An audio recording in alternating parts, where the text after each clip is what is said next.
Hello guys, welcome to my Asian tech channel. आज हम जो है इसी डेटा के ऊपर कोटाइल निकालना सीखेंगे। अच्छा, कोटाइल के अलावा भी हमारे पास चार चीज़ें और होती हैं, ठीक है। तो अभी हम सिर्फ कोटाइल ही देखेंगे। कोटाइल के अंदर हमारे पास ये होता है, इस चीज़ को यूज़ क्यों किया जाता है बेसिकली वो समझ लेते हैं। जैसे कि हमारे पास एक स्टूडेंट है और उसकी परसेंटेज आई है 27 और आउट ऑफ 50, ठीक है। तो हम क्लास के अंदर ये देखना चाह रहे हैं क्या ये इसने जो ली है क्या ये बहुत अच्छी ली है, क्या बहुत ही बेकार ली है, या एवरेज ली। अब आप इस चीज़ को कैसे अंदाज़ा लगाएंगे जब आप देखेंगे कि बच्चों की जो परसेंटेज आई है 50 आउट ऑफ में से, तो बहुत से ज़्यादा जो है वो 20 पर ही रुके हुए हैं आउट ऑफ 60 में से। तो आपको एक अंदाज़ा हो जाएगा कि हाँ भाई, ये जो इसने ली है ये एक अच्छी है, ठीक है। तो इस तरह से हम इसको कोटाल निकाल लेते हैं। हम फर्स्ट सेकंड की बात नहीं कर रहे। फर्स्ट सेकंड तो आप परसेंटेज का फार्मूला लगा के अब निकाल ही लेते हैं, लेकिन हम एक चीज़ चेक करना चाह रहे हैं कि ये चीज़ जो निकाली है, जो ये लेकर आया है, यह अच्छी भी है क्या नहीं। तो इस चीज़ को हम चेक करने के लिए हम यहाँ पे कोटाइल का फार्मूला यूज़ करते हैं। अच्छा जी, कोटाइल जो है हमारे पास जो यूज़ होता है वो 4 हिस्सों में डिवाइड होकर रिकॉर्ड निकालता है, ठीक है। तो यहाँ पे हमारे पास जो रिकॉर्ड होने वाला है वो क्या है, बेसिकली यूनिट्स के ऊपर मैं निकालने वाला हूँ, क्योंकि हमारे पास परसेंट स्टूडेंट रिकॉर्ड तो है नहीं, बाय द वे। तो यहाँ पे हम यूनिट्स के ऊपर मैं निकालना चाह रहा हूँ और मैं ये चेक करना चाह रहा हूँ कि अच्छा, पहले तो ये डेटा के बारे में समझ लेते हैं। पहली जो रो है वो हमारे पास ऑर्डर डेट है, ठीक है। ये बेसिकली डेटाबेस है। डेटाबेस हम इसलिए कहते हैं कि यहाँ पे ये क्या है, ये टाइटल्स आ रहे हैं और इसके अंदर पहली डेट के अंदर ये बता रहा है कि डेट वाइज और फिर रीजन, और उसके बाद मैनेजर कौन सा था इस रीजन के अंदर, और उसका सेलमैन कौन सा था, उसने कौन सा आइटम सेल आउट किए और कितने किए, और उसकी प्राइस क्या थी एक यूनिट की, और पूरे टोटल अब सेल अमाउंट कितनी निकाली है उसने, ठीक है। तो बेसिकली ये डेटा है मेरे पास, और इसको मैं एक कोटाइल के अंदर यूज़ लेकर आना चाह रहा हूँ कि 4 हिस्सों में मैं डिवाइड करना चाह रहा हूँ कि इस बंदे ने क्या अच्छी निकाली है क्या नहीं। अब 95 जो इसने निकाली है, क्या ये बहुत अच्छी है या बहुत ही बेकार है या सही है, एवरेज है। ये 50 इसने निकाली है आउट ऑफ 100 में से, तो इसने बहुत अच्छी निकाली है, बहुत ख़राब निकाली है, बहुत ही अच्छी निकाली है। तो इस चीज़ को हम चेक करने के लिए यहाँ पे हम कोटाइल का फार्मूला यूज़ करते हैं। तो बाय द वे, यहाँ पे हम आते हैं अपने काम पे, और एक शीट मैंने क्रिएट कर ली। इधर प्लस पॉइंट पे आप जब क्लिक करेंगे तो एक शीट क्रिएट हो जाएगी। तो यहाँ पे मैं सिंपल फर्स्ट कोटाइल में लिख लेता हूँ, first quartile, quartile, then second quartile, third quartile and fourth quartile, ठीक है। अच्छा जी, अब यहाँ पे हमने सबसे पहले चेक करना है कि फर्स्ट कोटाइल जो है हमारा वो क्या होने वाला है, कि मिनिमम अमाउंट और मैक्सिमम अमाउंट, तो वो हमारी क्या हो गई, वो कोटाइल हमारी ऑटोमेटिक खुद ही बन गई है, ठीक है। तो बाय द वे, यहाँ पे हम फर्स्ट जो है वो क्या होगी यहाँ पे हम निकाल लेते हैं, ठीक है। वो किस तरह से निकालेंगे, इजिकल टू मिनिमम का फार्मूला लगा लेंगे। मिनिमम का हमने फार्मूला लगाया, नंबर ऑफ रेंज हम इस तरह से दे देंगे, शिफ्ट डाउन प्रेस, ठीक है, डाउन प्रेस कर लिया, एंटर किया, तो मिनिमम 2 है। तो यहाँ पे हम जो फर्स्ट कोटाइल के अंदर आएगा वो क्या होगा, जो मिनिमम 2 से स्टार्ट हो रही है, तो Q1 मैंने इसको नाम दे दिया। और सेकंड क्या होने वाली है, थर्ड क्या होने वाली है, फोर्थ तो हमें पता है कि क्या होगी, ठीक है। जो मैक्सिमम होगी वो क्या होगी, फोर्थ होगी। तो यहाँ पे हम मैक्सिमम भी निकाल लेते हैं इसी तरह से, ठीक है। इजिकल टू मैक्सिमम का फॉर्मूला लगा दिया और फिर रेंज दे देंगे इसी तरह से, ठीक है। एंड एंटर करा, 96 जो है वो क्या हो गई, सॉरी मैं इसी तरह से खोलने जा रहा हूँ, ठीक है। अच्छा जी, 96 क्या हो गई, मैक्सिमम हो गई, ठीक है। और इसका कोई हम नहीं रखेंगे, ठीक है। तो बाय द वे 1 2 3 इस तरह से हम निकालेंगे। फोर्थ तो हमें बाय डिफ़ॉल्ट होती है और 1 से स्टार्ट हो रही है, ठीक है। 1 अब हम निकालेंगे, तो यहाँ पे हम कोटाइल का फार्मूला लगा लेंगे, कोटाइल, ठीक है। और फिर एरे मांग रहे हैं, तो एरे के लिए हम अपनी शीट 1 पे आएंगे और यहाँ पे हम इसको सेलेक्ट कर लेंगे, down press, shift control shift down press करेंगे तो ये आपके पास सिलेक्शन आ जाएगी। और उसके बाद आपने देना है कोमा, ठीक है। कोमा देने के बाद 1 कोटाइल फर्स्ट कोटाइल में लेके आना चाह रहा हूँ, तो यहाँ पे आप देख भी सकते हैं कि 25%, 50%, 75%, फिर 100%, तो टोटल इस तरह से कोटाइल वर्क करता है, 100 यानी कि 25%, 50, 75 फिर 100, ये 4 हिस्सों में डिवाइड करके एक कोटाइल इस तरह से बनता है। तो एक फर्स्ट कोटाइल के अंदर 25% होगा, तो 25% क्या होने वाला है, फर्स्ट लिखा मैंने और एंटर कर दिया। एंटर करा तो 27.5 आ गया फर्स्ट कोटाइल के अंदर। तो मैंने इसको डाउन प्रेस किया, ठीक है, वही प्रेस, तो यहाँ पे मैं आ जाऊँगा, इसको सेकंड कर दूंगा क्योंकि मुझे एक रेंज मुझे पता चल गई, रेंज तो मुझे वही रखनी थी, तो यहाँ पे मैंने इसको थर्ड कोटाइल कर दिया, ठीक है। तो फर्स्ट कोटाइल के अंदर 2 से स्टार्ट हो रहा है और 27 पे ख़त्म हो रहा है, सेकंड 51, थर्ड 74 एंड फोर्थ जो है वो 96 है। तो इस तरह से हमें कोटाइल निकालना आ गया। अब इसी तरह से अब हम अपनी शीट के अंदर इंक्लूड करना चाह रहे हैं, ये जो मैंने एक कॉलम छोड़ा है तो इसी वजह से मैंने छोड़ा है कि इसका लेवल मैं मालूम कर सकूं। तो यहाँ पे मैं वी लुकअप का फार्मूला लगाऊंगा जिस तरह मैंने आपको यूज़ करना सिखाया। वी लुकअप का फार्मूला जब मैंने लगा लिया और मुझे इसकी रेंज मालूम करनी है, इसकी रेंज मालूम करनी है कि भाई इसका कोटाइल क्या होने वाला है, तो इसको मैंने सेलेक्ट कर लिया। उसके बाद ये, अच्छा एक चीज़ मैं एक करना भूल गया, वो ये है कि एक अपनी रेंज को नाम नहीं दिया, ठीक है। तो सबसे पहले हम अपने शीट को एक नाम दे देते हैं, इसी तरह से Q2 कर देते हैं, इसको Q3 कर देते हैं और इसको Q4, ठीक है। और इसको हम एक नाम दे देते हैं,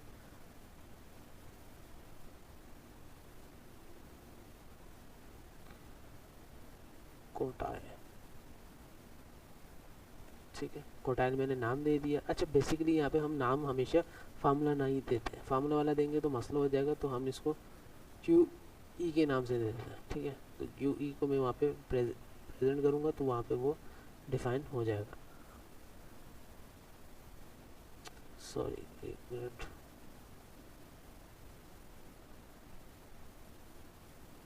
इसको मैंने सेलेक्ट किया, QE मैंने नाम दे दिया, ठीक है। और उसके बाद यहाँ पर जब आऊँगा तो यहाँ पे मैं वी लुकअप का फार्मूला मैं यूज़ कर लूँगा, ठीक है। लुकअप वैल्यू हमारी ये, सॉरी ये वाली होने वाली है, इसके बराबर वाली। और उसके बाद फार्मूला क्या होगा हमारा, वही जो रेंज हमने वहाँ पे दी है वो उसको यहाँ पे हम दे देंगे। QE के नाम से हमने रेंज दी थी वो आ गई, यहाँ पे टेबल आ गया, टेबल हमने यहाँ पे सेलेक्ट कर लिया, टैब प्रेस। उसके बाद यहाँ पर हमने क्या करना है कि अपने टेबल के हिसाब से कौन सी वाली कॉलम का हमने डेटा चाहिए, 2 का, तो 2 के हिसाब से ये कंपेरिजन कौन सा बन रहा है, Q4 के अंदर आ रहा है, यानी कि इसका कोटाइल बहुत अच्छा हुआ है। और इस तरह से मैं ड्रैग एंड ड्रॉप कर दूंगा, सबके यहाँ पे कोटाइल्स निकल कर आ चुके हैं। तो 50 का जो है वो Q2 है और फिर Q2 36 का भी है, तो इन दोनों का बहुत अच्छा रिकॉर्ड है। 27 के अंदर जो आ रहा है वो बहुत ही बेकार आ रहे हैं। इस तरह से मुझे सबके कोटाइल पता चल गए कि भाई इसने क्या क्या काम किया है। अब इसका 0 आ रहा है, इसमें कि इसका रेंज नहीं दिया हुआ था, ये क्योंकि ये मैक्सिमम है, मैक्सिमम का हमने पहले बोल दिया कि Q4 ही बहुत अच्छा है। तो इस तरह से ये भी इस तरह से आया, बाकी इस तरह से हमें कोटाइल पता चल गया, ठीक है। अब इसकी हम प्रॉपर एक रेंज, अच्छा जी, अब हम इसको एनालाइज करते हैं प्राइवेट टेबल के थ्रू। तो लेट्स सी, यहाँ पर अब हम ये पूरा सेलेक्ट कर लेंगे अपना डेटा, कंट्रोल शिफ्ट डाउन, ठीक है। उसके बाद यहाँ पर हम इंसर्ट और प्राइवेट टेबल, ठीक है, रेंज हमने दे दी है और न्यू वर्कशीट में हमने काम करना है। और यहाँ पर अब हम सबसे पहले रीजन ले लेते हैं, ठीक है, और manager, salesman and level,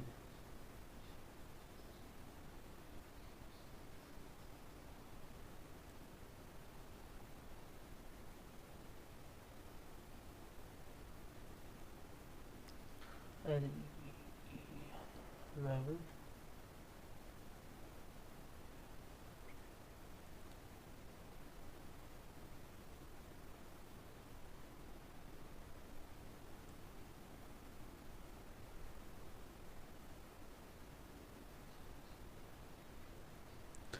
level यहाँ पे दिखा को नहीं रहा, वेट, लेवल बेसिकली है तो, लेकिन यहाँ पे लेवल ले रहा।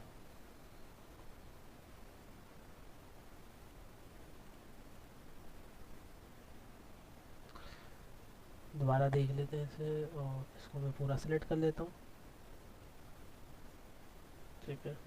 और शीट भी डिलीट कर देते हैं।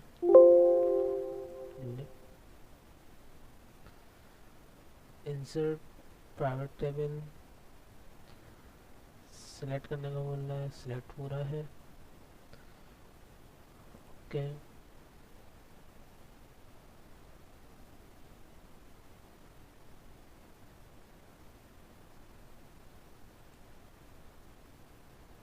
क्वार्टर्स के नाम से इसने किया हुआ है, सही है। अच्छा जी, यहाँ पर हम इसको region manager and salesman, okay, and quarters, ठीक है। अच्छा, अब मैं यहाँ पर जो क्वार्टर्स है इसको मैं कॉलम पे ले जाता हूँ, ठीक है। और सेल्स अमाउंट हम यहाँ पे ले लेंगे, सेल्स अमाउंट, ठीक है। तो मुझे अब पूरा क्लियरली समझ में आ रहा है कि कौन सा मैनेजर था, उसके अंदर सेलमैन कौन सा था, उसने इस क्वार्टर के अंदर किस तरह से सेल निकाली, इस क्वार्टर वाले कौन से, इस क्वार्टर वाले कौन से, और टोटल ग्रांट कितने, यानी कि टोटल कितना हुआ है। तो यहाँ से मुझे चारों क्वार्टर के एक अलग अलग रेवेन्यू पता चल गया, ठीक है। अच्छा, ये बेसिकली निकालने का वजह क्या थी, ठीक है। बेसिकली अगर आपने देखा हो, हमारे पास सिम्स होती है, यूफोन, टेलीनॉर, जैस। तो उसके अंदर आपने देखा होगा कि यूफोन वाले जो हैं वो यंग पीपल को टारगेट ज़्यादा करते हैं, ठीक है, क्योंकि वो ऑफ़र ऐसे निकालते हैं। और जैस वाले जो हैं वो इस तरह से टारगेट करते हैं, वो बिज़नेस लोगों को टारगेट कर रहे होते हैं। तो बेसिकली ये हमारे पास एक डेटा निकल कर आया है।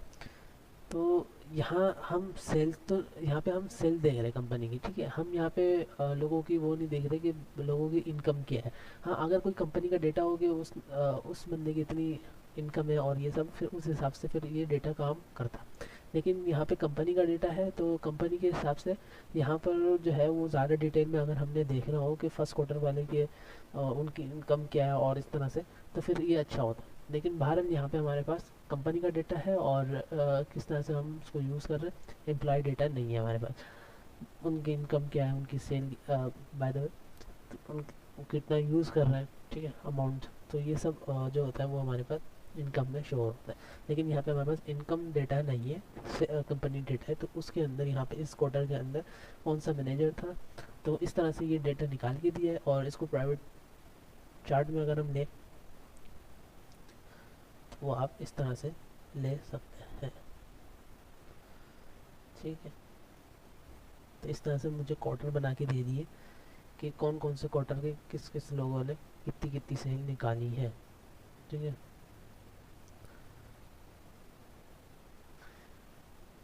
तो इसको थोड़ा सा और बड़ा कर लेते हैं ताकि सही से समझ में आए,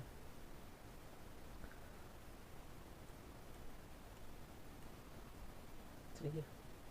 कौन सा मैनेजर है, कौन सा सेलमैन है, और उसके अंडर में किसने क्या क्या सेल निकाली है, ठीक है। उसके दो प्रोडक्ट्स थे, ठीक है। पहले प्रोडक्ट के अंदर उसने क्वार्टर 2 में आया है, और दूसरे में क्वार्टर 4 में आया है, जो कि बहुत अच्छा था, ठीक है। तो इस तरह से ये क्वार्टर्स बनाए गए, ठीक है।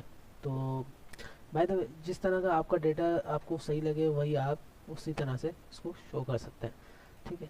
तो उम्मीद है ये आपको समझ में आया होगा, ठीक है। और उसी तरह से ये आपके पास डेटा, आप इस तरह से अपने चीज़ को और वेरीफाई कर सकते हैं, ठीक है। और चीज़ें आप देख सकते हैं, ठीक है। तो बाय द वे, आप जिस तरह से इसको डेटा बना सकते हैं उस तरह से आप इसको, इससे आपको पता चल गया कि इस रेंज वाले लोग क्या काम कर रहे हैं, इस रेंज वाले क्या काम कर रहे हैं। इससे हमें एक रेंज पता चल जाती है, ठीक है। और दूसरा कि हमने तो बाय द वे आपको लेक्चर अच्छा लगा होगा, और कोटाइल आपको समझ में आया होगा किस तरह से हम कोटाइल को यूज़ कर, और अगर हमें इसको डीप एनालाइज करना है तो वो हमें किस तरह से होता है। तो मिलते हैं नेक्स्ट वीडियो में, बाय बाय।